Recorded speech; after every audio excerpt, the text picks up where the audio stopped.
The rain poured mercilessly as Faisal, a seasoned taxi driver in his late 40s, squinted through the windshield. He was about to call it a night when he saw her, a young woman soaked to the bone, frantically waving her arms by the side of the road.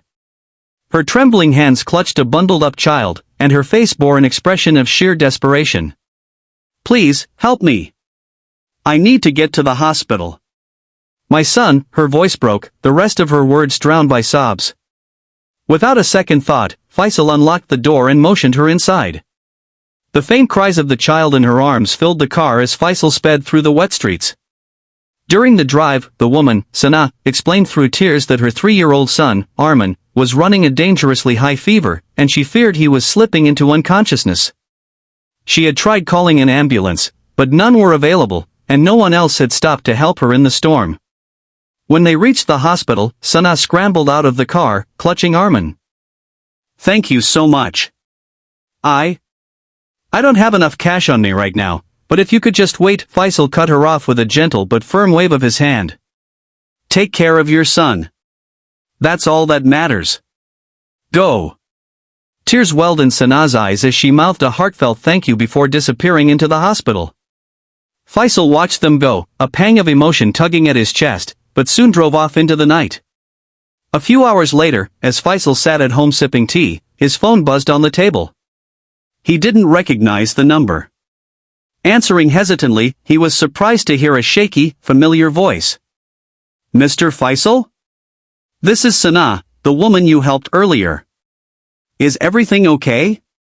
How's your son?" he asked immediately. There was a pause before she replied, her voice thick with emotion. "He's stable now. The doctor said we got here just in time. If it weren't for you," her voice broke again. Faisal felt a wave of relief, but before he could respond, she continued, "There's something else. My husband, he insisted on calling you. He wants to meet you. He says it's urgent." Confused but intrigued, Faisal agreed to meet at the hospital the next morning. The next day, Faisal arrived at the hospital to find Sana waiting with a tall man who introduced himself as Omar. His face was solemn, but his handshake was firm and filled with gratitude. Omar took a deep breath and said, "I need to tell you something. You didn't just save my son last night, you saved my family." Faisal's brow furrowed in confusion. "What do you mean?" Omar explained that earlier that day, he had been at a breaking point. His business had collapsed, and he was drowning in debt. He had felt utterly hopeless, ready to make a terrible decision. "I was on the edge, Faisal. But when I got the call about Arman, something clicked. I realized my family needed me more than ever. You gave me a second chance to be the father and husband they deserve." Faisal was speechless, overwhelmed by the weight of the revelation. Omar continued, "Your kindness, refusing payment, putting my son's life first, it restored my faith. I can't thank you enough." Overwhelmed, Faisal realized the profound impact of his simple act of kindness.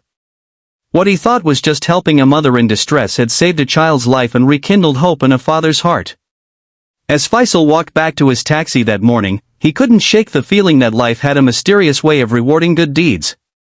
He resolved to continue spreading kindness, knowing that even the smallest actions could create ripples far beyond what he could imagine. Sometimes, the simplest acts of kindness can change lives in ways we may never fully understand. Be the light someone needs in their darkest hour. You never know whose world you might save.